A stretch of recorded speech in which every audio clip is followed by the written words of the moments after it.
Okay, good evening and welcome to the November 10th Palmer Town Council meeting. Would everyone rise for the Pledge of Allegiance? Pledge allegiance To the flag of the United States of America and to the republic for which it stands, one nation, under God, indivisible, with liberty and justice for all. Our first item on the agenda tonight is an executive session under Mass General Law, Chapter 30A, Section 21, Number 3, to discuss strategy in respect to collective bargaining or litigation if an open meeting may have a detrimental effect on the bargaining or litigating position of the public body, and the chair so declares. This is union negotiations for Palmer Police, NEPBA, Local 071. Do I have a motion to go into executive session? Make a motion? Second. Motion by Matt, second by Carl. All in favor, Matt? Yes. Carl? Aye. Chris? Jess? I vote yes. And we'll be returning to open session as soon as the executive session is over. We are in recess.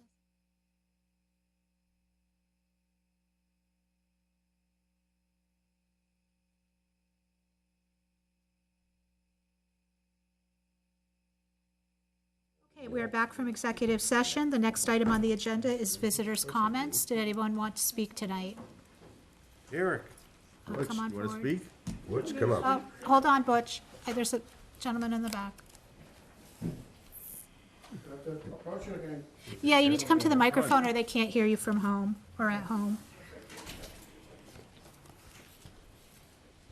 Good evening. I'm Stephen Oder from the Fire Chief in Three Rivers, and I just have a question about the BLS non-transport stuff going on. I don't understand why we're not going to be, at least initially, allowed to pursue that when it's just an extension of the care we're already providing. I'm just really confused, and I was hoping to get some insight, if not tonight, maybe at a separate time. But I did want to just make my appeal public. Okay. Did you want to just? Yeah, and just to confirm, this request is specific to the non-transport. BLS portion of the Yeah. service zone plan. Correct. So just for the council background, Chief Nordiff has reached out to me a few times on this, and I decided at this time that it is something I wanted to table solely because when I thought about it in depth, about adding in another layer to one of our fire services, that it goes against my belief of consolidating. It's as simple as that at this time right now, I think we should be focused on consolidating services, and that just completely goes against what my personal belief is. So that's the justification for that. It's as simple as that. No conversation? No Well, conversation. so conversation, the council at our last meeting invited all the members of the prudential committees on both the fire and the water side to come to a joint meeting with the town council. We threw out two dates, either November 13th or November 20th. At this point in time, the only district that has agreed to participate is Palmer Fire, District 1. 2, Three Rivers and Bondsville have declined, and we have not heard back from Thorndike yet. So we are trying to have discussion, and no one wants to come to the table. So we'll see where that goes between now and either the 13th or the 20th. But that's where it stands. So we are trying to have discussion. And ultimately, just for the council's understanding too, that request is solely up to the town manager to sign off on. So, but at this time, I feel like I've given this a lot of thought. We've met a couple times on this, Yeah, I thought and we I'm pretty firm on where I stand on that for right now. At the last meeting, we were all on the same page. This is just an extension of what we're already doing. Yep. And we as a council are trying to open the dialogue to have a conversation so that it is not just the people who live in District 1 that are paying the cost of the ambulance service. And so if that is an arm of the discussions, that's great, and I think we're all willing to have it, but we need everybody to come to the table, and we need to have a discussion about making it fair for everyone. The district is not running ambulance service only for those residents in District 1, they're running ambulance for the whole town. Correct. And everybody should be paying a cost of that. And so that's the conversation that we're trying to have, and that's where we're hitting roadblocks. And there were attempts during the summer months to have informal meetings with the town manager, and those didn't happen. And now at the last meeting, we as a council invited everyone, and it looks like that's not going to happen either. So as much as you're frustrated, we're frustrated too because we can't even get anybody to come to the table. And, you know, we cannot continue to live in the way things have been in the past. We need to make the town progress forward. And if that is, if the ambulance part is having, you know, an arm under Three Rivers, that's fine. But we need to at least have those conversations. This winds up being a stopgap measure, though. So as consolidation moves forward, Because again, everybody should be it at. would drop. Right, and everybody should come and be at the table, and so we can all hear the reasons and the conversation and decide what we're gonna do moving forward as a community, not as individuals. And so that's where we are, but I think you got your answer, and that's where we stand for now, but thank you for coming. Thank you for your time and the explanation. I appreciate it. Okay, Butch, you're up.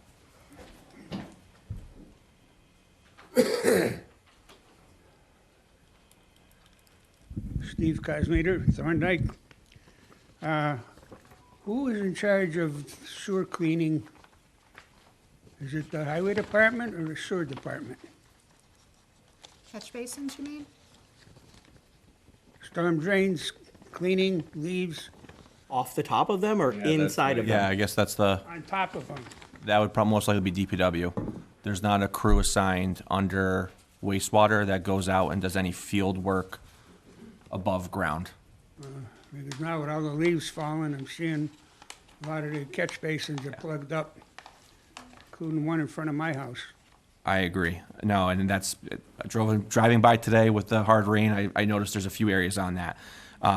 And we can do a better job of reaching out, and there's no harm in a neighbor helping out. Yeah. Right. And Clearing it. I think the more information we can put on Facebook or social media channels that give people the proper way to do it, doesn't mean just go dump it down into the drain. There's a proper way to do it, that if residents can help us out, it helps the community out. So it's not to say that it's all on the residents. We definitely need to approach that the DPW employees go help out on that. And that's, at the end of the day, that's a DPW job. But if residents in the meantime can help us out through that, we greatly appreciate it. Yeah, and I've seen the Yeah, I just DPW always out. rake them right in there.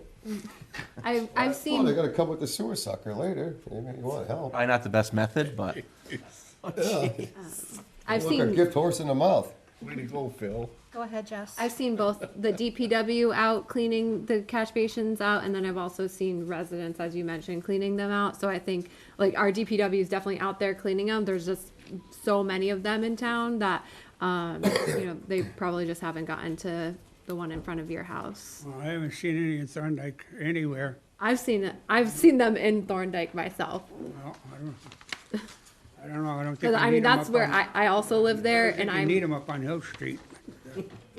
I don't, But, I don't put any calls into the DPW to come up in my neighborhood, but as you know, you see me walking Thorndike all the time, and I have seen them out in Thorndike cleaning cash basins. Well, I have a problem with asking people that live around that catch basins. My personal feeling, we're paying for taxes. We shouldn't be out there cleaning sewers. Well, I think if you have a catch basin that's overflowing, then you should call the DPW during the day so that, when they're working, so that they can get out there and do it. But I'm sure they're very grateful for those people that actually do remove the leaves. And this is a tough time, and the leaves have been coming down, and the rain doesn't help. So I get your point. Anything Yeah, else? get my point? I got it, yeah. Okay, now, the property taxes, of course, just got done paying our, I think, second installment. Now, like I had, a previous meeting, I felt that, the taxes seemed like instead of 2.5, they went up like about 7%. And you said that was a supplemental budget. Is that what you had said? No, I said that the bill that you had received was 50% of your bill from last year. So tonight, we have the tax classification hearing, and then the tax rate will be set based on the budget that the council voted.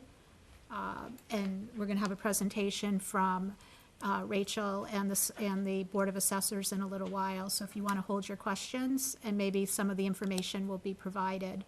as part of the Okay, is presentation. this gonna be an open forum or Yep, it's in a or little while. executive session? No? No. All right, next question. I've noticed we have our sheriff's deputies patrolling our streets, and we're losing policemen, new recruits that we've hired seem to be going to different towns. And first of all, do we pay for those people to go to the academy? We pay for the people to go to the academy. We don't pay the sheriff's department, so it's through mutual aid. Yeah. So there's okay. no expense for the sheriff's department. Okay, so we're paying these people to go to the academy, Correct. and they could be here a year, maybe two, and they move on. They do, but I will be careful with that. The majority of staff we had leave they were already out of the academy for longer than 3+ years. There's a small number that left prior to that, and I think I'd have to look at the contract, but I think it's a 5-year mark. So if you leave the academy before 5 years, the town, excuse me. So if you go through the academy and you leave the town, let's say in year 3 after you graduate the academy, you have to pay back the town the cost of the academy. Okay, so if you leave within 5 years, you have to I pay. think it's either 4 or 5 years, one or the other. Yep. You have to reimburse the town for that. There's equipment we bill back for that we outfit you with, and there's just a couple different other things that we are able to bill back. Okay. Now, obviously, they're leaving for better pay. It's a mixed bag. It's not solely better pay. Some families moved to other states. A few have moved they made a jump to the sheriff's department.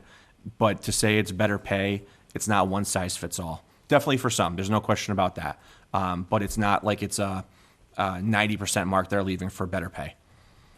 Okay, is the rate we pay equal to what the other towns in the area? We actually, we're going through contract negotiations, and I think when we leave this, we are very in the ballpark of what is the going rate around us. Yep. Okay, thank you. Yep. Anybody else? No? Okay.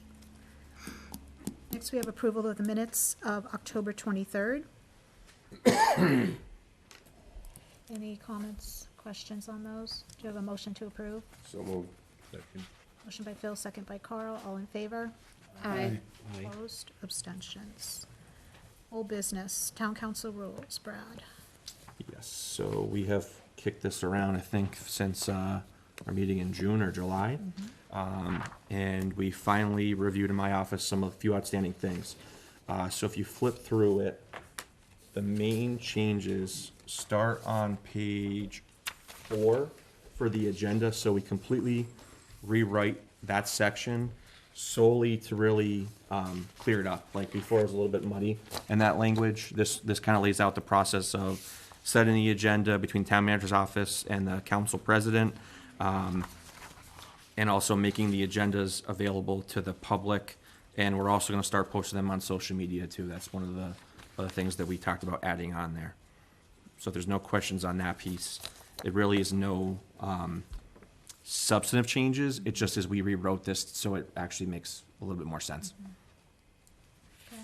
Any questions on that piece? No? Nope. All right. And then the next recommended change is on, it's on page 4 and it rolls over. And this is up to the council's discretion if you guys really want to change this, but I'm recommending we make initial remarks for public comment reduce it from 5 to 3. And then the last recommendation is on page 7, which is the town council vacancy procedures. And we're looking to remove language to post a vacancy with the printed publication Journal Register, and retain language to post a vacancy on the bulletin board of the town hall, town website, and any other place deemed appropriate by the town manager.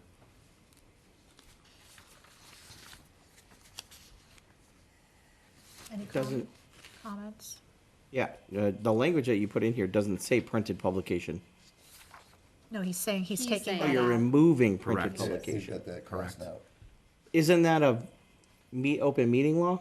You have to publish it in public, We still would. We're still publicly posting written it. publication? Yeah. It's, Okay. well, I shouldn't say written publication, but, like we don't post our agendas, let's say, on the journal. Yeah, Correct. as long as we meet the criteria for a public posting, which is our boards out here, Okay. we're all set. But again, we're gonna push more channels. Prime example is, I had this in my town manager's notes today, but we still don't even have a planning board candidate, and we've been advertising now for, over a month, I wanna say. So, we'll keep the social media push on there to keep getting this out. So there's no questions, that's the recommended changes. Excuse me, did I hear you say you're gonna limit the public, Comment from 5 to 3 minutes. 5 to 3 minutes? It's at the discretion though, so it's still at the discretion, so it's per, how I always view this is it's per kind of talking point. So if you have someone that has one item that they wanna go talk about, I mean, prime example, Butcher, you listed, I think, 3 things today, right? So in my mind, you'd have 3 minutes on each one. However, there's some people who wanna talk about one issue that can go on for 10 minutes, that we wanna consolidate it down to 3. And then also, it's up to the chair that if they want to extend it on to 3, the person coming up to the mic can ask to extend. And it's at the chair's discretion whether to extend or not. Because there aren't that many people that have questions, you know? It's not like you have 5 or 10. I think yes, but the issue is if we had a room full of people for some hot button item, we have other business to conduct and we can't just let people talk all night. So, I think it's similar to, like how if we had open town meeting, it would be the same thing. People at town meeting can only talk for a certain amount of time and then they sit down and the next person goes. But I think we've always been fair, in letting people talk. And we also let people talk during agenda items, which a lot of boards do not let that happen. So, I don't think that's something to be concerned about. Okay. Yeah, we're not trying to shut you down, Butchie. No way. We're not trying to Is do that. enough. There's nothing in the charter that says that it has to be in the newspaper, correct? Correct. I We was trying to reviewed see, that. but- Yeah, we didn't okay. see that. Okay. Okay, do I have a motion to approve the changes as recommended? Motion by Matt, second by Jess. All in favor? Aye. Opposed?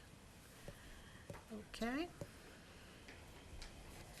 Next, we have new business, departmental update from our VSO, Tina Broman.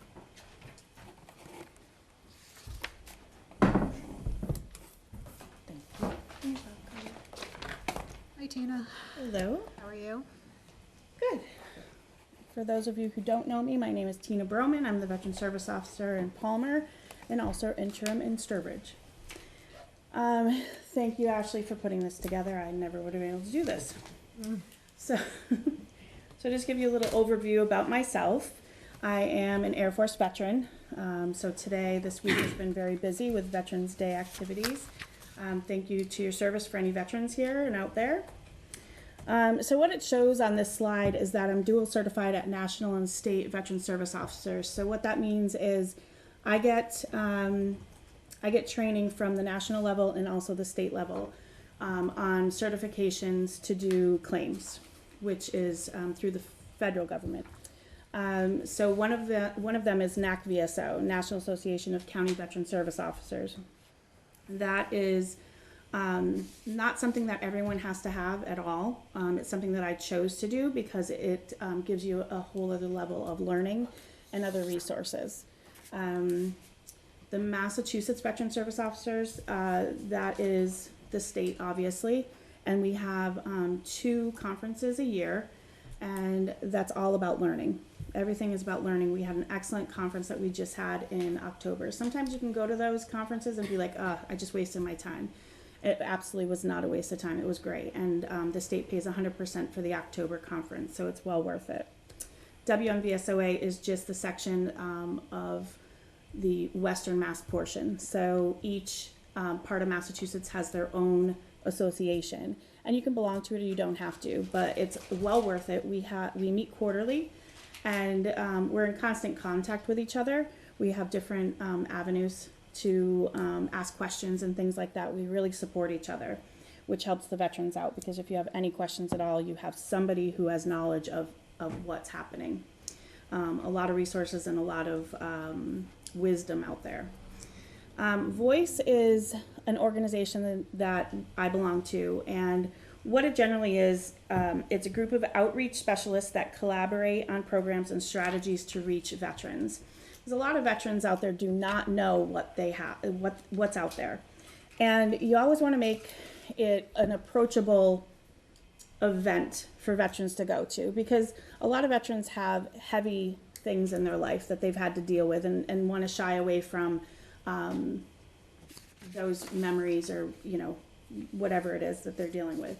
So we try to, food brings them, and fun things. So if you notice around town, I'm always trying to get the veterans with food, constantly feeding them. And they come, and it's amazing. But the what I had sent around that is outdated and is in Chicopee, this is an example of something that we do probably twice a year. This one was hosted in Chicopee. It's very well attended, probably about 100, 150 veterans and their families. It's what you see at the top there. There's PlayStation, I don't know what that is, Xbox, Magic, Pokemon, Dungeons, Dragons. So what it is we would take all these different games. They have pinball machines, video game consoles. We have people out there that have businesses that will donate the time of these, these machines and everything. And we set up, and then there's also vendors that come in and that will have different services. So while the kids are playing or you're playing, you can also get resources while you're there. And then we feed them too. And this is all free for the community. So this was something that has been going very, very well. And I'm thinking of bringing that probably at the beginning of the year, somewhere around the beginning of the year. So it'd be held in like a place like the AMVATS, where it's a big hall. And so there'd be enough resources, or enough space to have the resources and also the fun activities. And it's for all ages, down to toddlers, all the way up to, you could be 100 years old. Maybe my 106-year-old veteran will come. So I just wanted to show you that this is something that we do for an outreach, but it's also incorporating the families and very fun activities besides eating, but there's also food. So let's see. So the other thing that I do is a Salvation Army voucher writer. I don't know if people understand what that is. So I have the capability, I have a voucher book in my office, and if anyone comes in from the community, it does not have to be a veteran. It can be anyone from the community, come in and they have food insecurities, or something happened with their rent or heat. I just put 4 tires on someone's car through the Salvation Army. I just have to vet them, and then let the Salvation Army contacts know, and then we will, we could pay for those things that need to, emergencies. So it's a really good program. I've had people come last year, there was 4 people right in a row, because they were like, hey, this is really good. I know that you're struggling. And they came in and they got a voucher. And then they told somebody so, the word gets around that this is a resource, and it's not coming out of the town's budget. It's not coming out of my budget, but the Salvation Army is a huge proponent to help people. And they have a separate veterans account, but like I said, I can help out civilians as well. It doesn't matter. It's not limited. So that's something out of my office that I've been trying to get out there. And I've helped tons of people with that. So that's amazing. I also live in Palmer resident. I've lived here for quite a while, and I enjoy it. Okay, so, did we skip? You. Oh, did you? Oh. This is where you're at. Sorry for confusing you. That's okay. I was like, oh, I know how to do this now. Okay, all right. So, a lot of people don't know what Chapter 115 program is. So the Chapter 115 program is, it's a program that brings veterans and their families above the poverty line. So if you're low income, this program helps you. It gives you a monthly check. Now, of course, there's criteria for it. You have to meet the income limits. You got to can't have $100,000 in the bank or 40,000. So there is criteria for this. You have to apply for it, but it's really not that difficult. I was talking to somebody today, and they said, "Wow, how much do you have to make?" And I believe now it's for a single person, you can make up to $2,609 and still qualify. for a month. Now, that's not a lot of money at all. But this person was really surprised that it was that amount. And then you can't, for a single person, you can't have more than $8,400 in the bank. And they never include your house. So you could have a house free and clear, like an elderly person, or if you're lucky, you know, someone my age, not have a mortgage. It does not count against you. And what they do is they take, instead of a mortgage payment, they'll take your heating costs, your, we give you, I think it's $200 a month added into it, your taxes, your sewer, water. They take all that, we do a formula, and that's what your mortgage payment or your rent payment would be. So you don't get penalized for having your house paid off. So no other state has this program. I have people who are, that want to move down south because they're retired and they're like, I can't afford it. You know, I get this check and I'm grateful for it, and I just can't move down south or move anywhere because they're so grateful to get this money. If you are under, I believe, 60, you have to have an employment plan. So we're not just giving people money. You have to actually work for it. If you are of able-bodied, you're not disabled, you have to come up with an employment plan that I come up with. I work with the person. And then we have resources, Veterans Incorporated, and different resources that help people with employment. So it's a really involved program. It's not just free money that we're handing out. The other part of the slide, so in the town right now, I believe we have about 24 recipients of the Chapter 115. So that's really not a lot for this size town. So when you figure when we have over 700 veterans, you would think that that would be much higher. And that's my concern, is the information needs to be out there and the outreach needs to be out there to get this information that people can get this help. And I know that my husband was deployed so many years ago, 20 years ago. He was deployed for a year, and he was a firefighter in Springfield. He worked, he could work 2 jobs besides the fire department. He was deployed for a year. I had no idea about this program, and we lost our home. They had Soldiers and Sailors Act while he was away, but there was no way to catch up in anything. So if I knew about this program, and I had talked to a very good VSO, I wouldn't have had that issue. But unfortunately, I did. But, you know, we survived. But I don't want anybody else to have to go through that, especially with the government shut down now, and with, we just had a huge deployment of people in this area go to Texas, and we just want to make sure that everyone is covered. So if anybody knows anybody you think, no matter what age they are, if they are low income or you suspect they are, please let them know to give me a call. You don't even have to tell them what it's about. Just, hey, there might be resources for you.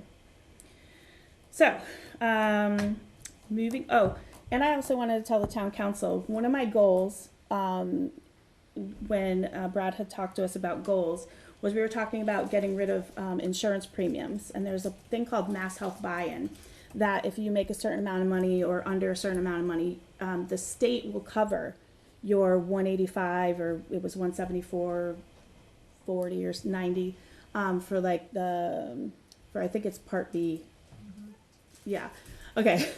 And so what I did was I went through, and whoever was able to qualify for this, for the state to pay it, because right now through Chapter 115 we can reimburse all medical expenses.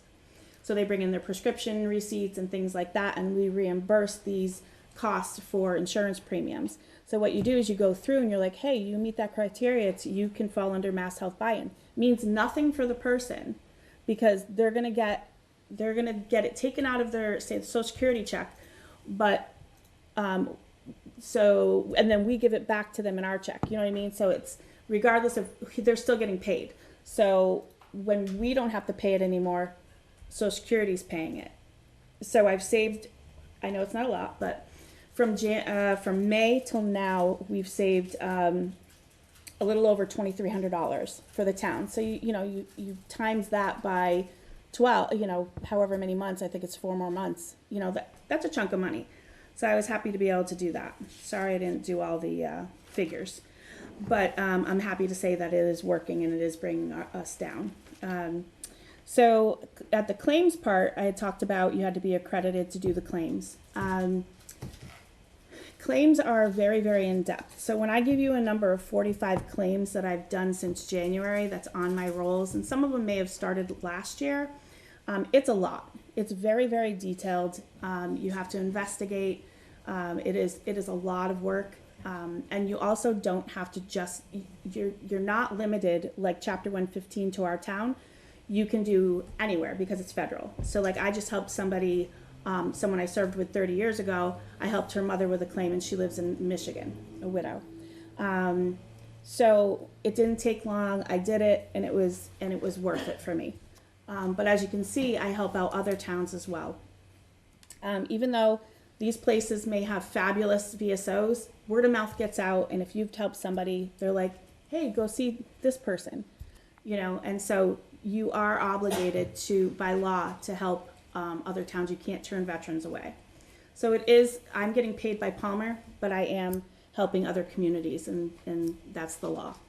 I can certainly turn them away, but it really, that's not the law. So, also Connecticut, Stafford and Somers area is a very, does not have representation for veterans. So it's a pretty, I've only helped 2 people, but they need to be helped. So we can't say no. Then the other thing is when the claims are approved or they're awarded to the veteran, that brings back revenue to the towns. They may be able to buy a house because maybe they got retro pay and it was a big chunk of money and they could put a down payment on a house. They're now being able to afford going out to eat or going to buy things that they normally wouldn't be able to. So when I'm working on the claims, this helps the community when they are awarded this amount of money or their disability. And they deserve it, because if they win, then that means they deserve it. It's not easy to do that through the VA. They don't just say yes to everything, trust me. So let's see. Yeah. So 32. Yeah, approximately. Yep, go ahead. All right. So outreach. Outreach is always fun but exhausting. So outreach is a vital part of this job. Like I said before, it happened to me an experience where I did not know about the services that I could get as a veteran, and my husband, as he was active duty at the time, had no idea. And I don't ever want that to happen to any other person. And so these are pictures. The one on the left there, just so flattering of me. Most people know me in my apron. This was a luncheon. We're now calling it the ANVETS luncheon. It's once a month, the second Friday of the month from 12 to 1. A veteran can bring a guest, and it's just about camaraderie. It's about getting people out there that normally, a lot of these people, these veterans, have not gone anywhere. And when they found out and the friend brings them or this, you know, and they're like, wow, they have not been anywhere. And now they cannot wait to go to these luncheons every month. And that's what it's about. It's about like-minded people sitting there talking and feeling safe. And hopefully good food.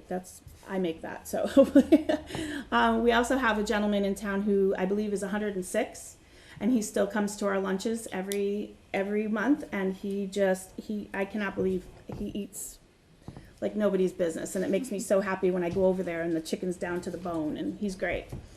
The one on the right was a let's see, that might have been a meat raffle. All those guys are Marines there. Happy birthday, Marines. Just different things, fundraisers, the outings we had this year. We went to a museum. I fundraised for that, so I try to do everything so the town doesn't have to pay it, and that I can save my town budget for emergencies and things like that we have to do. Let's see what else. So that one was in East Hampton. It was a rainy day, but this is Operation Veterans Vacations. These are all local people. They have a camp with a place that donates the cabins, and you can have a little free weekend. I think they're doing like long weekends and things like that. They probably stopped it now, but it's a fabulous organization. And then the other picture there, that's another. That's all the vendors that were there. They had free food and everything. The next one. That's also probably building bridge, or that's probably a lunch. Yeah. That's what we did. And so what I just really want to impress on people that the outreach is just like the senior center. The senior center has a lot of resources to be able to give out to people, and they have an outreach person. I'm it for the veterans. And there's so many resources that can be given to veterans and their families. Education, food insecurities, housing, medical, like the list goes on. But outreach is very, very, very important. So the next slide is, all right, tomorrow is Veterans Day Parade. We are starting at the AMVETS. If you want to come in March, you're all welcome. 10:15 we start lining up at the parking lot. 10:45 we step off. We're going to Hernevitz Park. We'll have a ceremony, and I hope you all can join us. And then the note before you need it is something I've been putting together for a while. This is now going to be December 10th at the Public Library here in Palmer from 3 to 6. I'm trying to do it where people that are working can still come. And it's going to be exactly what it says. Know it before you need it. I have so many people call, hey, my father needs to go to the Soldiers Home. Well, the Soldiers Home right now has a year-long waiting list. I have one person in 3 years that got the call and said, you are next on the list. And you know what? That's a female. And so the female list is probably a little bit shorter because it's a different ward. So that is so sad that I cannot get any of my veterans into the Soldiers Home. I just had a veteran I found out die a couple weeks ago in a hospital because they did not know where to put him. And he was in the hospital for a couple months. That's not even, it was so sad. I just found that out tonight. So, for example, we're going to have Attorney Thompson from town. CapTel, it's a no-cost phone service that you can get. You don't have to be diagnosed as hearing impaired. It's all state funded. So that's if anybody needs anything to do with your telephone, you can't hear, you just want to be able to read the words as it comes up, let me know. I have fantastic people on that. There's going to be a Medicare specialist. And a big one that I'm always getting calls from is about funerals. So we're going to have a representative from Massachusetts Veterans Memorial Cemetery, and he's going to come out and give you all the information that you need. So that's a huge one. We're going to have other people too, but those are the highlighted ones because I could sit here all night and talk. Thank you, Tina. So Any questions for Tina? No, excellent work. Yep, great job. Thanks, Tina. you probably don't want me to answer any questions. I keep talking. Thank you, Tina. You're welcome. Go rest up for tomorrow. Thank you. Thank you. Before we get to the tax classification hearing, we have Resolution 2026-14, which is to appropriate spending of receipts reserved from code enforcement receipts for the purposes as outlined in the attached memo. And I have so, questions on this. yeah, I'm gonna, Bill is here. Bill, you wanna come up? So he can talk about what he's looking to do with this training. So what can I, Why don't you just just explain, like you did to me, of like why this training is important? Let's start there and then, so the building official is, permits issued for sprinkler systems and fire alarms are actually issued through me as the building official in consultation with the fire departments. Typically, what has happened is it gets transmitted to the fire departments either send it off to the state. There's one engineer for the state who does all 351 communities. So you can imagine how backed up they are. So by me getting this certification, if they don't get it back to me in time, I can still make an assessment, an accurate assessment, and issue the permit still and get them out within the 30 days I'm required to by law. So would the process still be, it goes to the state first, or that, would you be able to intercept them and take care of them? So the law says that I have to give them 10 business, Okay. they have to have 10 working days. Okay. Or 10 calendar days. So it would still get transmitted so it goes out to the individual fire departments, not actually to the state. All of our current fire departments don't have anybody specifically trained for it. So it all gets sent to the state, which is just bogging down the state. With some of these are very simple and they should be stuff that we should be able to do in-house. With my having the certification in consultation with the fire departments, if they agree with my assessment, then we can get the sign-offs done a lot quicker. Do you know if it's fairly common for municipalities to have somebody on staff in their fire department that? Yes. Okay. Yeah. So, So between the three Just a thought. districts, we don't have anybody capable of. There's nobody certified as a fire plans examiner. Okay. Well, So I that, think- that was going to be my question: is the fire department working with you, or they just they don't have time to get it done, or like that? That was really what I wanted to know. Like, but if you're telling me that nobody has that level of training, then obviously, Correct. right? So in every case, there's minor things that all the fire departments have done where they can approve minor, but we have some fairly large projects coming up. Currently, they're getting ready to, they actually started building the medical building at Camp Ramah, which has a pretty extensive sprinkler system. It has a backup fire pump that feeds the system. So all these things tied together, it's not just a very simple cut and dry system. So it did go to the state. It took them almost 9 weeks to get back to us. Wow. So I can't, and legally that puts me in a bind because it says I have to issue or deny within 30 days. So fortunately, they didn't have completed signed contracts, so in this case, it didn't become an issue, but it could have.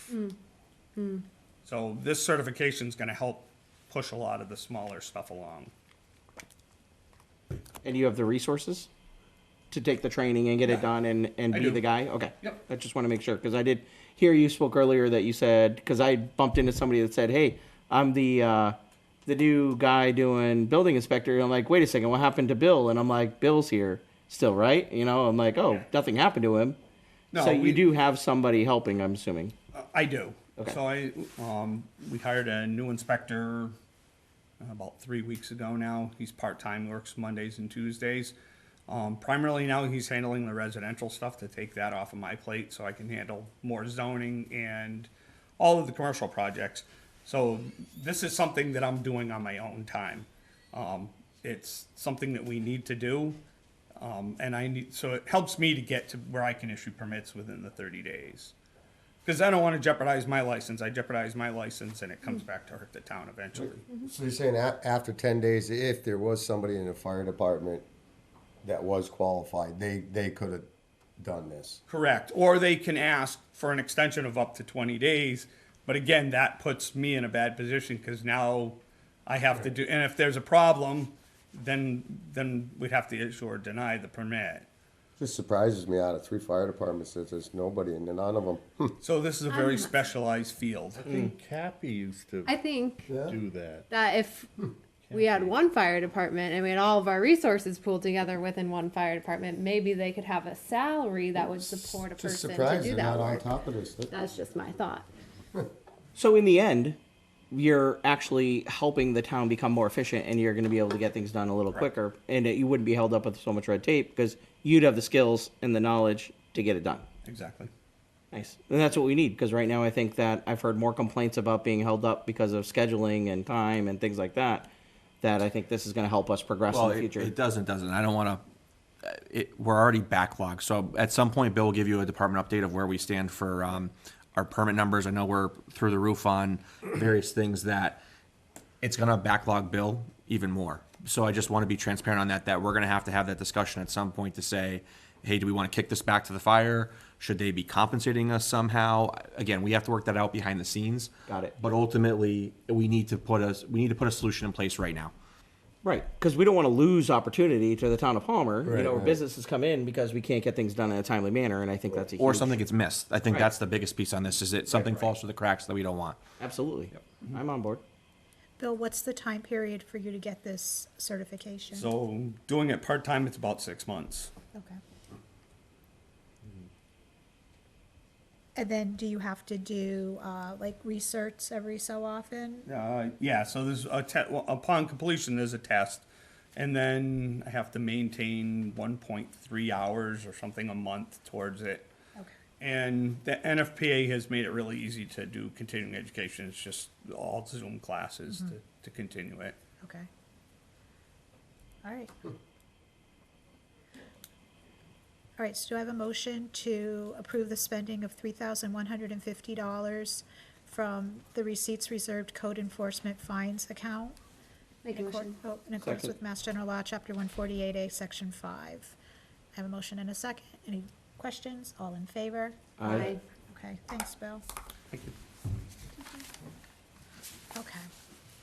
Now we have the fiscal '26 tax classification I hearing. think the chiefs would do. Rachel Carney, Principal Assessor, and I don't know if any of the assessors want to come up also. Up to you. It's a solo act. Get this out of your way. I got my wing crew. So my subject matter is nowhere near as exciting as Tina's. Never is. No offense.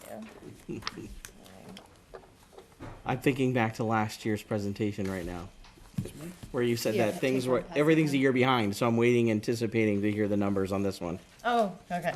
Well, I'll leave you in suspense. No, I think I actually, a summary should be being passed around that kind of highlights everything. And everyone in the audience should receive one as well. Okay. So, start off, good evening, everyone. Welcome to the Town of Palmer's annual classification hearing. My name is Rachel Carney, and I'm the Principal Assessor for the Town of Palmer. On behalf of the Board of Assessors, I've prepared the presentation for the Town Council, the Town Manager, and the public at large. After tonight's meeting, this PowerPoint will be up and available on the Assessor's webpage. And I ask that we could just hold any questions until the end. Okay? All right. Tonight we'll cover the following topics: the purpose of the hearing, a department update, new growth, historical trends, levy and tax rate, exemption options, and assessor's recommendations. The purpose of tonight's hearing is to determine the residential factor and to deliberate on certain exemptions allowed under Massachusetts law. We'll also provide a departmental update and share information so the taxpayers and town council can make informed decisions when voting on the options presented this evening. Before we begin, here are a few key terms, and I attached this to your handout so I don't have to read all that to you. If you want to go back and read the definition as I'm going through the presentation, you're welcome to. But levy limit, excess levy capacity, assessment to sale ratio, the ASR, new growth, and minimum residential factor, or the MRF, are very common terms for this time of the year. Our role as the assessors is to value property for the purpose of equitable taxation based on fair market value. The fiscal year 26 valuations are based primarily on calendar 2024 sales. This year, we had some 2023 sales used for a few property classes that had limited transactions, so we did go back slightly farther. These valuations were reviewed and approved by the Department of Revenue. Oh, let me go back. And a lot of people ask or assume that we set the tax rate. So the answer is that really nobody sets the tax rate. The tax rate is set as a result of several factors and decisions. The town council determines how much money the town will spend after accounting for revenues and the remaining amount that needs to be raised through taxation. That becomes the tax levy. The total tax levy amount is then divided by the community's total property valuation to determine the tax rate.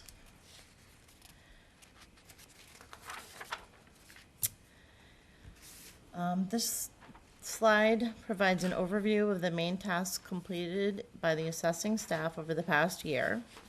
In the following slides, I will highlight the most impactful accomplishments.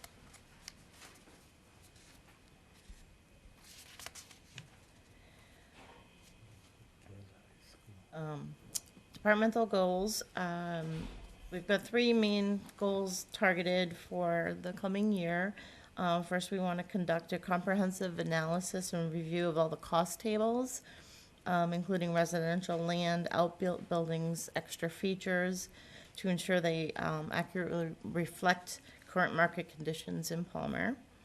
We're going to perform a thorough review of land neighborhoods and develop appropriate cost tables for both new and existing neighborhoods, and continue our cyclical inspection program to achieve the goal of inspecting all properties every 9 years, ensuring data accuracy and quality.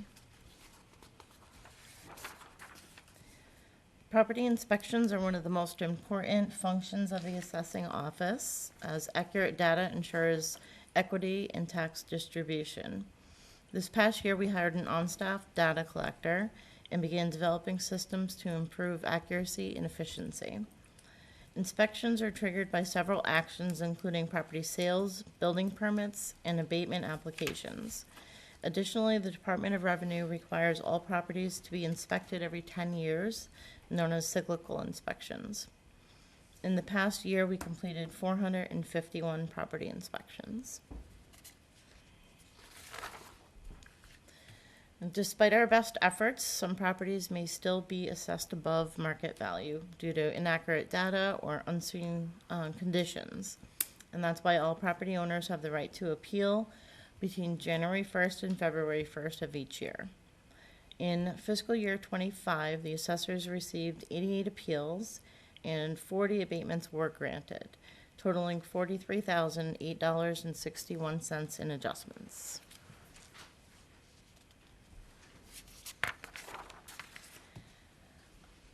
Palmer offers several personal exemptions to qualified property owners. We have Clause 17D, Senior and Surviving Spouse at $377.63. Clause 41C, Senior Exemptions at $1,000. Clause 37A for the legally blind for $437.50. And Veteran Clause 22s ranging from $400 to fully exempt. Applications are due April 1st each year. In fiscal year 2025, the town granted $164,492 in exemptions. And of that amount, the state reimbursed the town $105,752, leaving a local taxpayer cost of $58,740.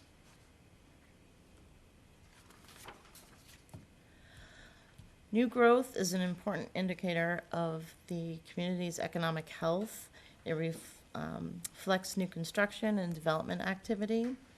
For fiscal year 2026, Palmer captured nearly $34 million in new taxable value, generating approximately $560,000 in new tax revenue, calculating based off the last year's tax rate of 1648. This slide shows the breakdown in the tax dollars captured.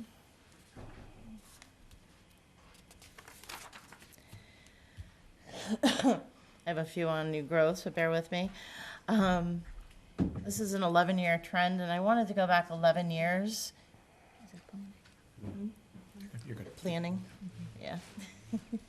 So I wanted to go back 11 years because we're now out of COVID a couple of years, and we had post-COVID, or we're now in post-COVID, and we had the pre-COVID years. So the 11 years captures that time frame. So basically, I'm just covering a trend to show you guys. And then the next slide is the same exact trend, but in tax dollars captured. And then new construction, I've got a 5-year trend on this. Again, I wanted to show impacts of COVID versus now. We're leveling off, we're stabilizing. And you see in 2020, we had a pretty severe spike in new construction, but you notice on my new growth, we have a dip at that same time frame. And that's basically because we didn't capture a lot of that growth until we reopened. So, so there's kind of that one discrepancy there, but it's interesting to look at. But in 5 years, we captured just in new construction $400,000 in tax revenue, so it's pretty good. This slide illustrates the 11-year trend comparing the average single-family sale price and the average single-family assessed value. Because assessments are based on the previous year's sales, you can see that our assessed values consistently trail behind the current market values. From 2023 to 2024, the average single-family sale price increased by 14.59%, which had a significant impact on last year's assessed values. Using 2024 sales data, the average assessment for a single-family home is projected to only increase 2% for fiscal year 2026, so we're definitely stabilizing. This community comparison, I've got the 14 communities, immediate communities around us, and then similar size communities throughout the state. And this just is to show you, this is all last year's data because I don't have their current information. But just to illustrate how each town is using the ASRs to determine their assessed value. So if you look fourth or fifth column down, you'll see we're all within the Department of Revenue's allowed range of 0.90 to 1.10. And for fiscal year 2026, Palmer's ASR for single-family homes is at 0.97. Okay, and that again indicates that we are closely aligned with the current market values, or with market values. So this is the current valuations for our fiscal year 2026 and the breakdown of how each class is changing. Single-family homes are only seeing an increase of about 2%. Condominiums are seeing a decrease of 0.2%. Two-family homes are seeing an increase of 6.4%, and then all the other classes are remaining flat.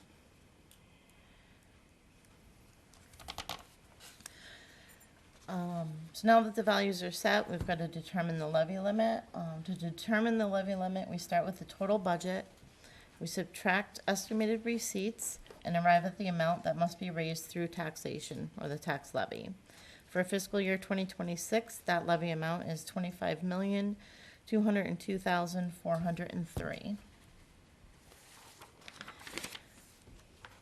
And Proposition 2.5 places two main constraints on local taxation. First, a community cannot levy more than 2.5% of the total full cash value of all taxable property, and this is known as the levy ceiling. Second, the annual increase in the levy limit cannot exceed 2.5% of the previous year's levy limit, plus any new growth, and there's some other little things that could trigger an exception as well. This slide, it's really hard to see from here, but I encourage you to look online after this. But it kind of shows you how we come up with the calculations with the original levy and deducting off, or adding in the new growth, and then we deduct off other allowable things to come to our maximum allowable levy. Okay.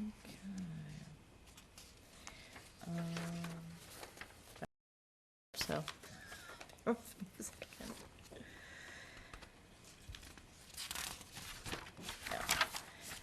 All right, so Palmer's fiscal year 2026 levy is $206,436 below the maximum allowable limit, meaning the town has that amount in excess capacity. So excess capacity is the amount we didn't spend but could have by law. And then once we've got that figured, we have to calculate the tax rate, which is a simple formula. You take your total levy, divide it by the total property values, and then multiply that by 1,000, and that equals your tax rate. For fiscal year 2026, the projected tax rate is $16.66, and that's a 1.1% increase over fiscal year 2025. The average tax bill will increase about 2.7%, bringing the average single-family tax bill to approximately $5,014. This slide is using an average, and this is the average for the town, assessed value of $300,932. And the projected tax rate of $16.66. And this chart breaks down how your tax bill is distributed amongst the municipal services in town, so school, police, fire, and so forth. Again, it's very small to read here, but I encourage people to look at these online. And that brings us to the decisions of the evening. We did decide how this levy is going to be shared. Because Palmer doesn't have any open space, the town council basically has three options to vote on tonight. First would be to adopt a split or a single tax rate. Second, consider adopting the residential exemption, and to consider adopting a small commercial exemption.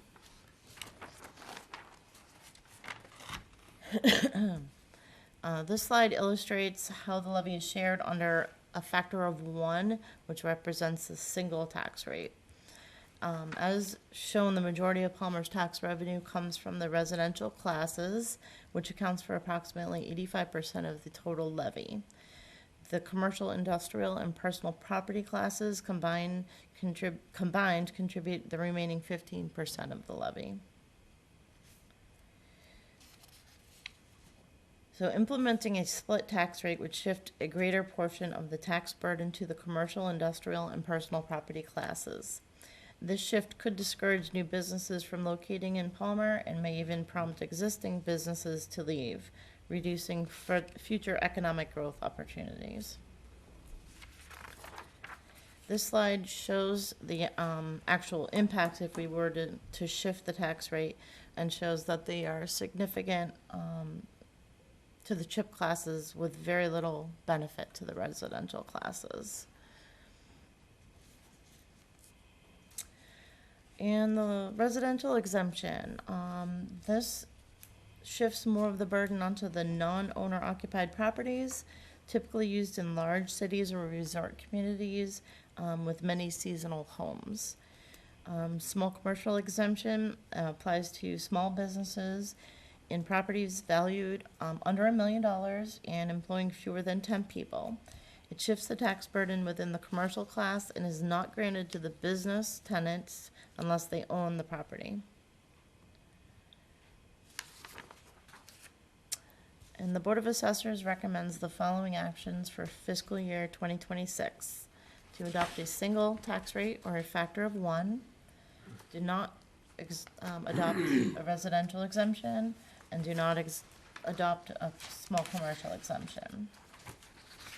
And I thank you for your attention and participation this evening. We appreciate the continued support of the town council, town manager, and Palmer residents as we work to maintain fairness and transparency in the property tax process.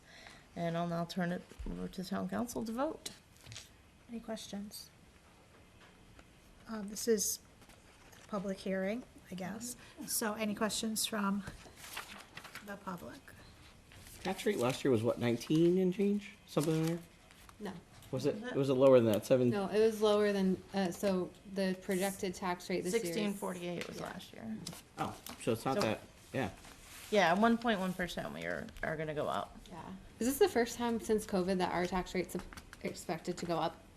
Tax rate and values at the same time? Yes, Mhm. yes. Yeah, it seems that way. I was gonna say, usually it's one or the other, but Often, yes, you don't see them both go up too often. It happens, but right. yeah. Okay. So seeing no questions, so the first vote will be to adopt a single tax rate.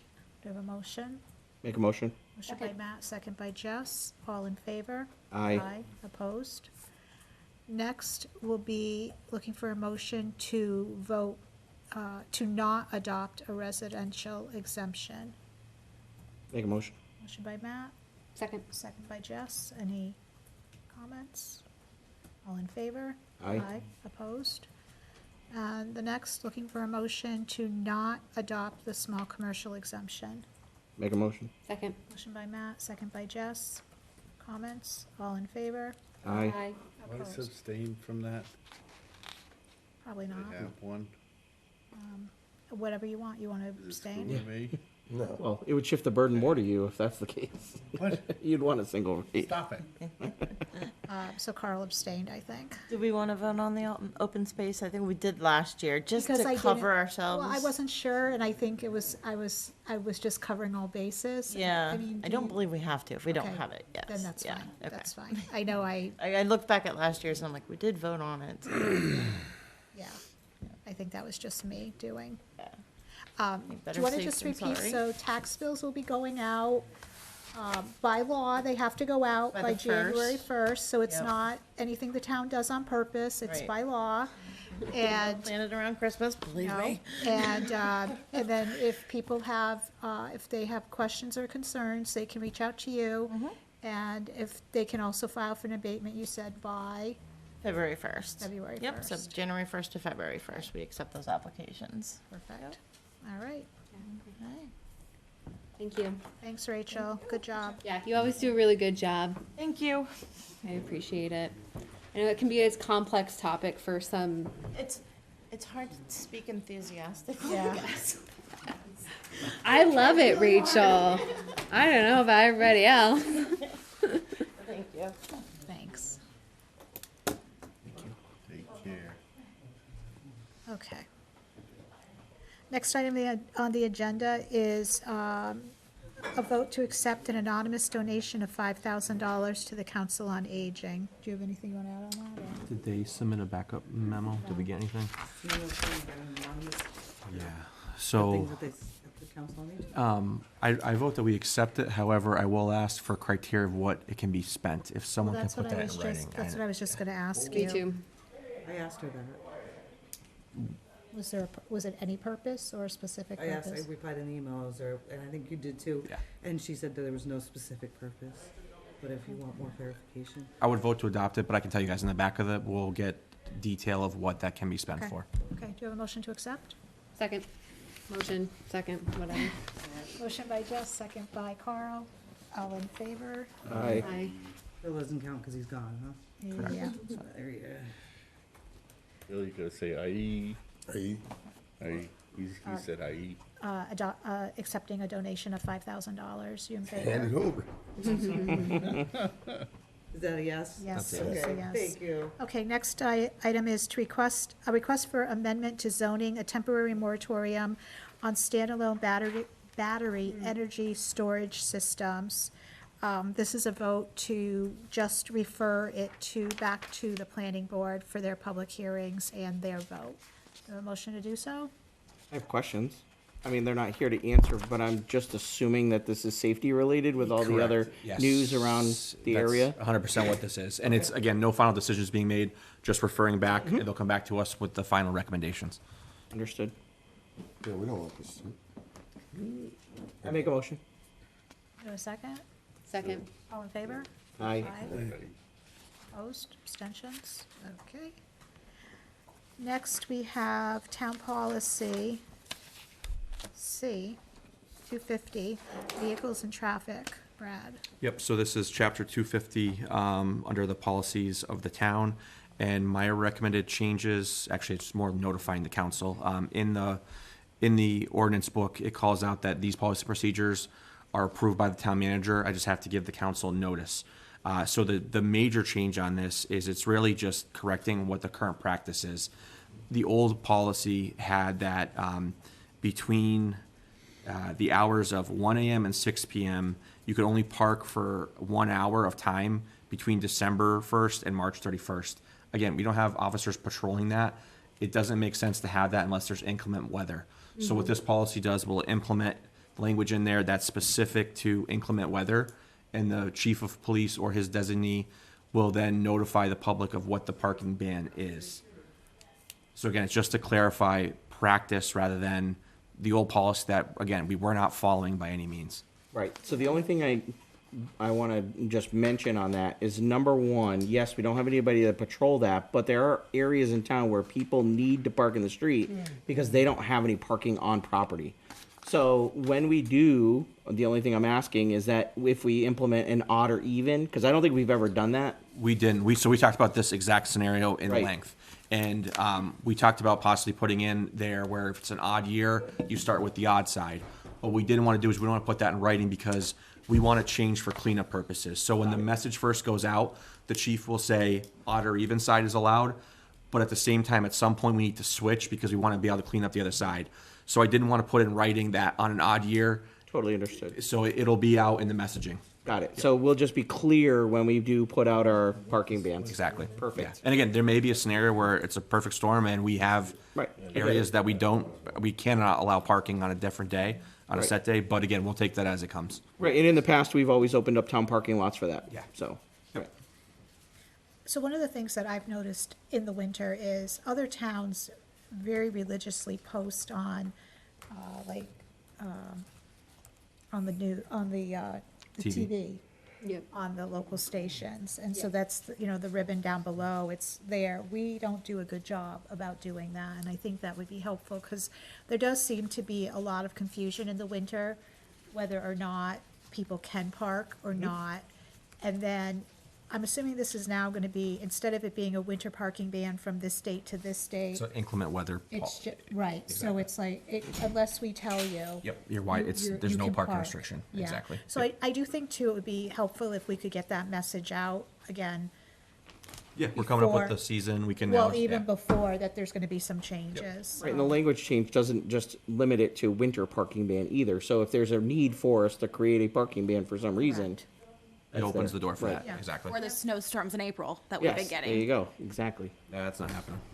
So you didn't need any, this is just an update? This is just for your no information vote. purposes. No vote. Okay, subcommittee reports, Before you take off out of here, I think this would be new business. Electric company, they're going around putting in meters. meters or whatever, but just to inform people better somehow, I don't know. I mean, there's a way that you can opt out of it and not accept that, you want a digital meter put on your house. You want to just keep your old meter, which I just learned. To keep it, it's going to cost you $30. And when they put the digital one on, it's going to cost you $40 a month. And I guess also to educate the council, I mean, if they're upgrading something that's supposed to make it better, if you don't want it, it's going to cost you $30 because they have to send somebody out there. All right, so obviously by them implementing the new ones, they must be getting rid of help. So with all the money that they get subsidized from federal government, I mean, it's millions. They got $50 million in 2023 to start this stuff up. That as counselors, we should be hollering and screaming that if this is what they want to do, fine. But why should they go onto the house to pay that if they're going to save money by getting rid of people, and they're still just going to keep penny pinching us? And the way the cost is already for electricity is astronomical. That, as a counselor, for me, this is the stuff we should be hollering and screaming about when you're already being subsidized, and then now you're still gonna, the person's down on the ground, you're gonna kick them in the head some more. When does enough become enough? What they're doing is to make their business better and save them money, but they're gonna still charge you more to have that new meter on. So I don't think so, Phil, I think this is. That's under I'll dig up, I So didn't I happen just- to bring it, but Well, so there's a the smart. new meter's gonna cost you $40 extra a month. If you opt out of it, it's gonna be $30. No, so I think what this is saying is there's a smart meter opt-out request, so Right. they're updating everyone to smart meters. Right. If you do not want a smart meter, It's gonna cost you $30 a month. yeah, but that's only if you don't want the smart No, meter. I think even with the. No, only if you don't want I'll the look smart it up. meter. I got the information at the house. I could Only be if you don't misspeaking. want the smart meter, you're gonna If pay. you decide you do not want a smart meter installed, you must fill out this opt-out. Just so then you you know, will it's a have to- revenue enhancement. And what they can do now is disconnect from the street. They don't have to go into apartment buildings anymore. Won't have to go down in the basements. It can all be done remotely. That's what these new meters are about. Yeah, You just go it up should to be the house and reading. unplug it. They do not have to do that anymore, so you don't have to go in, So again, they're saving money. you don't have to, And you we're don't have to getting go nothing. in, and you don't have to go into the houses anymore. Go Yeah, down to it's a people's lot more in basements. depth than that, but Okay. But the meter reading should be the same. The meter reading, they're still gonna drive down the street and they're no, gonna take a they're read off the saying street. it's gonna send direct right to them. It's gonna go right to microwave. Right to them, they're trying to tell you, because they do that, now, they'll have quicker response time when the power goes out, as if nobody calls them when their power goes out. I just think, So if you don't opt into the smart meter, your meter will have to continue to be read manually. right, and you're gonna have to pay And the you'll have to $30. pay on a monthly basis. But if Right. if you don't opt out, there's no cost. I thought there was a cost. I just But- and sent you the it- link. The information about even opting out and what's going on hasn't really been put out. It just, everyone's been told, oh, this is happening, and it just kind of disappeared. I just sent it to you, so you can read And it. that's why my phone's going It did. crazy. It was me. Okay. It was me. Okay. Anything else on that? Or anything under new business or old Yeah, business? lottery, money that we get from the lottery, what happens with that? I mean, we've gotten, from what I've read, a lot of money from lottery. Yeah, just unrestricted general government aid. It's just it comes in through. The town itself. Yeah. Yeah, it's just like a revenue that. How pays. much, yeah, I mean, the town people should know how much we get, where's it I don't know go? how I much don't think it's they give exactly I don't from- think they give a breakdown for unrestricted government aid, but it's included in there. Yeah, they don't break it down to say how much comes from lottery receipts. It's just we get one lump sum of money that's called unrestricted general government aid, and the Yeah, I mean, lottery. I know I'm only seeing it on a building somewhere, Palmer was awarded this much through lottery or whatever. Yeah, so you can, What's the we can get the Yeah, skinny, I'm sure it's the somewhere. lottery numbers are somewhere for sure. Supposed to go for education. No, it's just, They advertise. No, that was the millionaire's tax that goes to education, and Well, I think a piece of the lottery also feeds MSBA, so Okay. that could be the Oh, yeah. education piece that is Yep. covered. that's true. I can see if we can get the detail on it, but I know we definitely get the money. It's just when we get it, it's no, blanketed I just, as. when you see something on it, it's like, holy, where's this money going? Where do we, should it, if we're getting this much, shouldn't our Illegal. taxes be going, so when. we're getting that much, When Rachel just had the slide up that showed like the total budget. Right. And then subtracted out all the state and local revenue. right? And then the bottom That- line. that part's It's in included. there. And then the bottom line is what's raised by taxation. Right. Yeah. Anything else? No, I think I'm good. Anybody else? I have a quick thing just about the gas project on Main Street and Park Street, and they tore up our roads. Are there a plan to pave before winter so we can plow? I This need is to gonna be verify fun that. one. I know it's not the final, it's not, whatever's down there is not the final coat, but that doesn't mean that it's not the final coat for the project if they're gonna extend. I know they were trying to get out of here, in October. I know they've hit delays, so I'll follow up with them on the details on that, but I can tell you what's on there now is not the final product that they're gonna be leaving. Oh, they may dig up that trench again?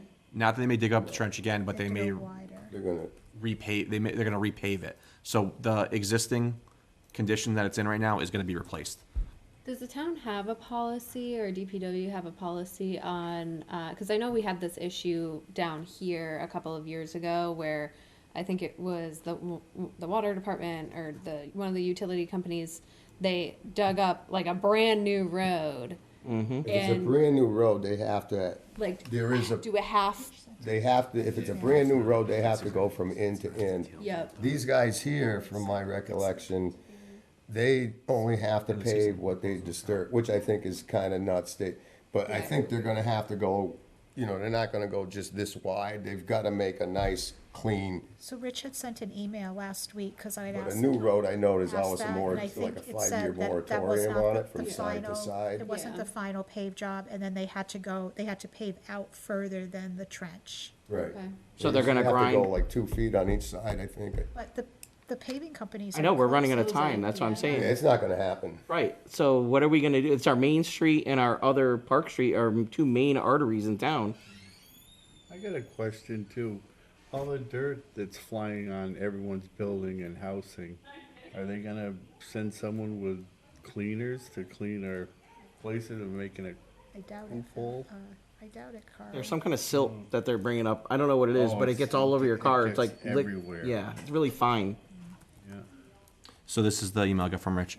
Eversource has 2 crews working on the project and they want to finish before winter. The paving they put down is not the final product. In our initial meetings with Eversource, myself and Jim Kirk from the state yard, both told that they needed to pave at least 8-foot wide width of the paver for a smooth surface, and they can't leave a narrow trench cut like it is. They have to go at least a paving machine width. When they finish the Minimum of digging, 8 foot. when they finish the digging and pipe install, they will repave. So again, I guess that's the question: is are they going to be done, and are the plants still going to be open? Definitely. I mean, I'm guessing not at this point. I think Well, for there are future. plants that are, sorry, No, it's there are plants that are open year round, but they're out Not close on by 495. Yeah. So it's not, I would say 99% chance of it's not gonna happen, because they're gonna have to go back there now. That trench is only this wide, they've gotta cut that road to 6 feet. Mill it down, right? And then put. Or I guess they could just mill it, yeah, they could mill it 8 feet wide and then come and. Well, the other question is put that top coat. project supposed to be finished this season, or are they Their continuing it into original, spring? their original goal was they're going to be done by October, and clearly we're past that now. So Right. I'll ask for a more I don't definitive think they're update. making their goal. Yeah, I think it's gone. I could be wrong, but. Yeah. I mean, is there at any point would the town, and I mean, I don't think that this is an option for us now, but like in the future, if their project is supposed to be coming up on the time when, the paving plants are gonna be closing, is there at any point the town has the leverage of saying, well, this is when your end date is, you have to have it paved by this date? So I'm going to try to work with them on that. Yeah. I just for future, like, In order, That was in order for them to have it done, they need to call one of the local guys and say, look, we need this done now. Come in, mill it, pave it. And that was the Bondsville water connection to Three Rivers that you were Yes. talking about. And what that was is that they never pulled a permit. Brad never even knew about it. They never pulled a permit to even cut the road up. was Brad here? No, Brad. I was Oh like, yeah, Brad wasn't here. It was whoever was in Yeah. didn't have a clue what was going on, and that's what it was. I'll follow up. I'll let everyone know. Anything else? I think we're on Subcommittee old, reports. new, and subcommittee reports. Yeah, I could All stop of the there. above. I know that the ordinance committee meets Thursday again. They have been meeting even without town council representation. They've been doing really good and sending updates and sending out, minutes of their meetings, so we know what's going on. I see the changes, so I do plan on attending this Thursday's meeting though. So that's, so Phil resigned from that committee, Right. which is fine. You're on it. Yep, I just haven't had the chance because of my work schedule. That's okay. So is anybody else interested in serving on that committee? This is the ordinance review committee. Okay. You got to remember though, we already approved over what the original allotment was called out in the charter of this. Didn't it say two councilors? It did, however, it also said, I think, 5 residents, let's say. Yeah, I know. And we put Yeah. a large amount of residents on, so if no one is volunteering, I It's think we're okay, in but a I'm good just letting, spot. right, I'm just letting everyone know that we had put 2 people on, and Phil did need to resign from it. So if someone else is interested, if not, that's okay too. You think about it, let Brad know, okay? Town managers report. All right, so number 1, a letter was sent out to Rep. Smola and Senator Oliveira in regards to the liquor licenses. We had talked about that last time. The Council on Aging and Recreation surveys are open and can be found on our website, or you can pick up a paper copy at Town Hall or the Senior Center. And we were looking forward to response on that because that's, I think, going to guide a lot of the future decisions we make, whether it's budget or programming here at the town for Recreation Department. The DIF proposal will be on the agenda for December. I know when we talked about this last time, it was originally thought we put in November. We kicked that after conversation with both West Mass Development and then the Planning and Assessing Office here in Town Hall. An invitation has been extended to the Town Council for the Milltowns Regional Animal Control Open House, which will be on Friday, November 21st, from 3 to 5 p.m. So if anyone's interested in going, let me know because parking's limited, and I think we should try to do a shuttle. But if anyone does go on their own, if you can't find parking on site, the American Legion has allowed us to park vehicles there. It's on the same side of the street. It is a little bit of a walk, but at the same time, it's again on the same side of the street. The planning board seat is still vacant. We have not had anyone put in for that seat. So again, it'll stay open until we have an applicant. We reviewed our one-stop grant today with the state, and this was in regards to the Thorndike Street sewer siphon replacement. And we were told our application was very competitive. However, they received 160 applications, which is the highest in the history of the program. As you guys know, everyone's going to be looking to try to get some of that piece of that money. And just for quantitative purposes, there was 244 million of requested projects and only 97 million was available.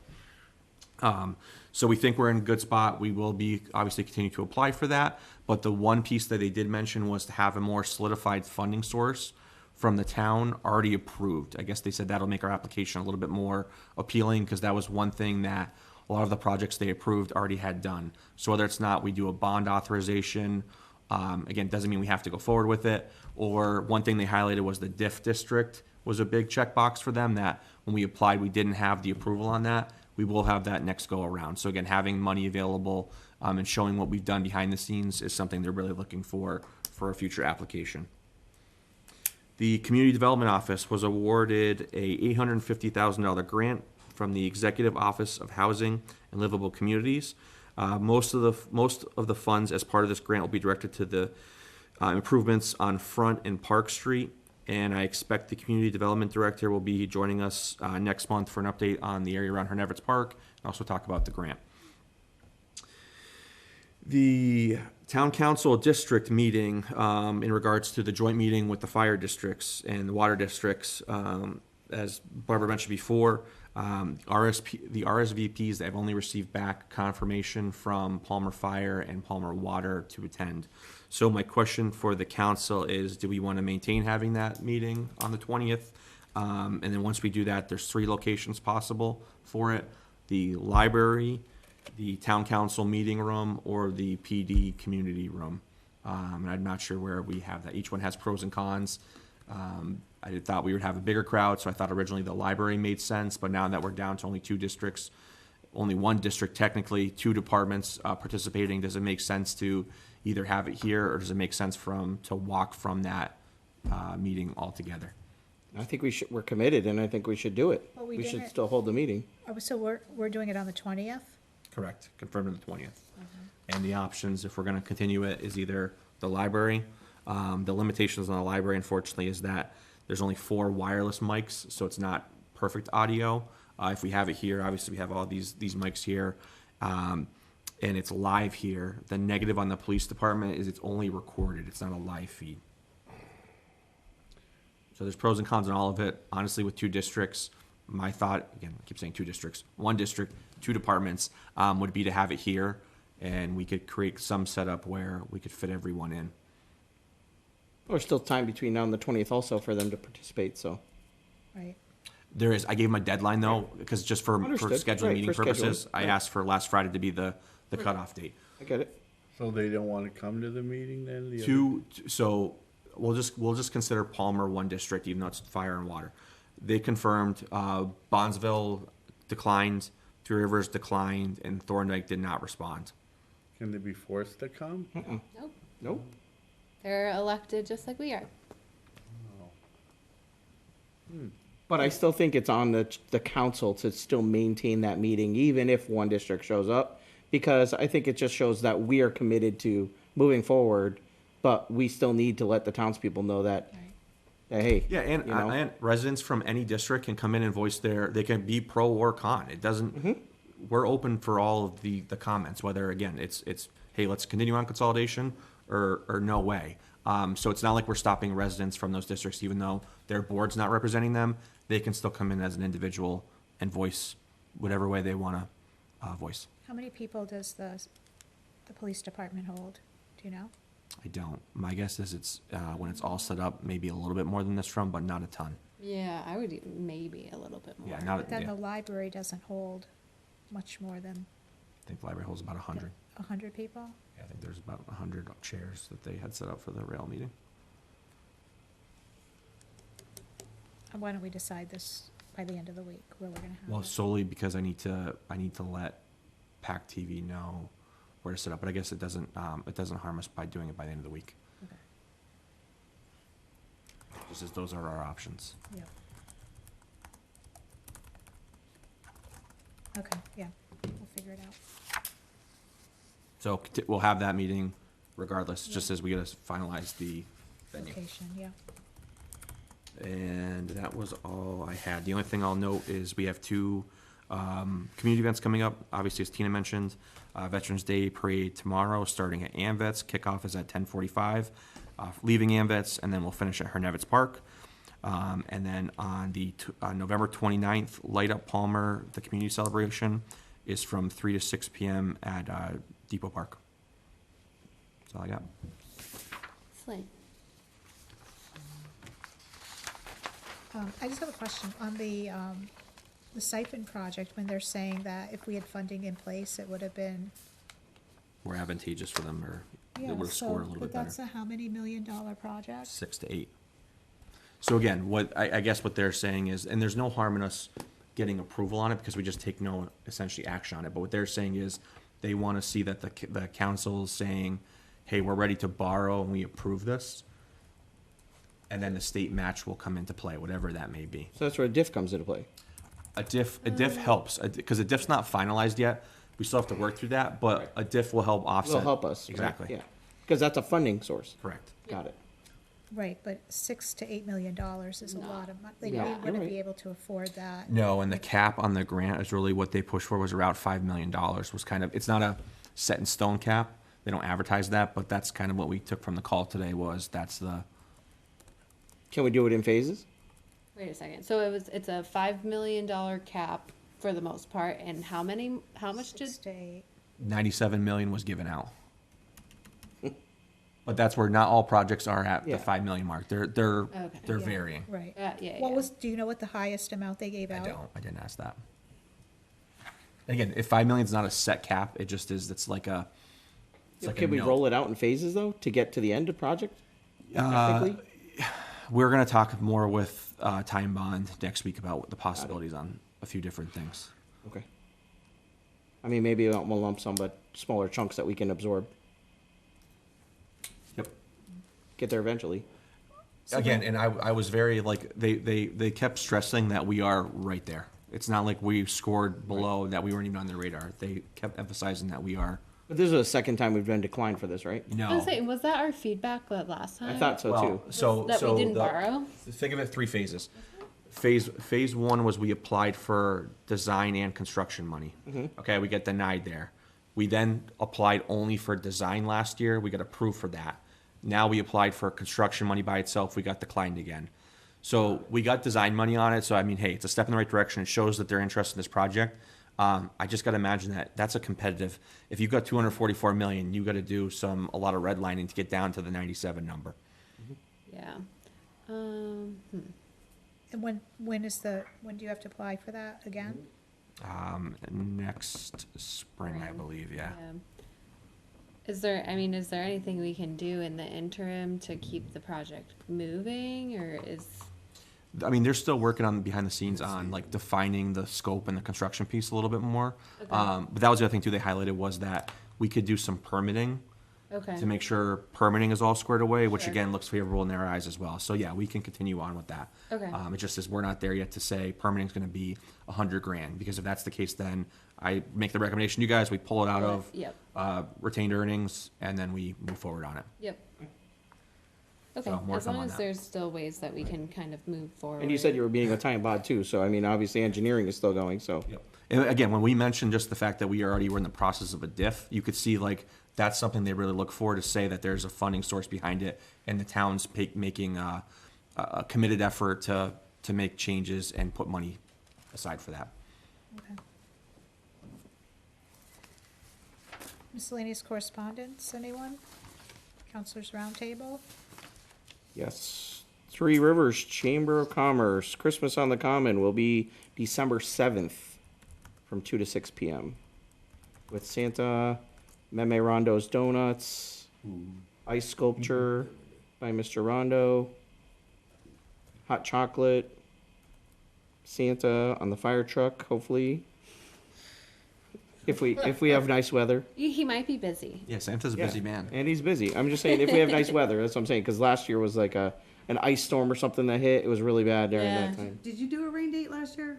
No, No. no, we can't do rain dates just because there's so much. Oh, no, I did. You're right. I tried to do a rain date, and we did. There was a low turnout. Yeah. That's what it was.